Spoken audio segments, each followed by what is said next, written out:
Allan DeYoung calls the small, insulated, temporary shelter he lives in his cabin.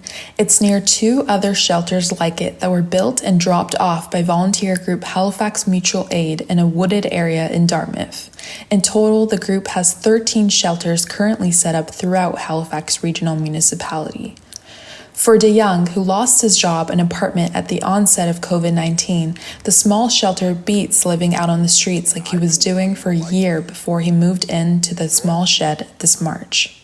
It's safe, it's quiet, and I'm not sleeping on a bench. Yeah.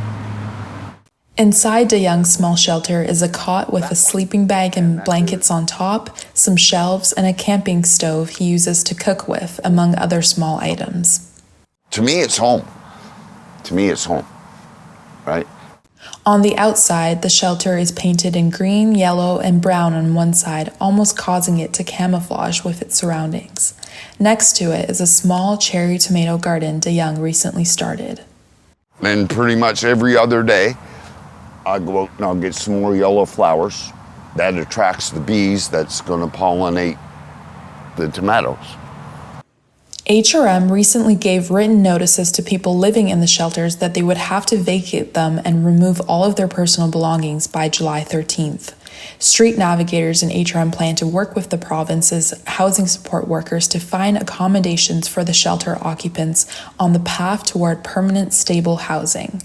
But DeYoung says he doesn't want to accept any temporary accommodations. But when they come to tear that down, they're going to have to tear it down around me.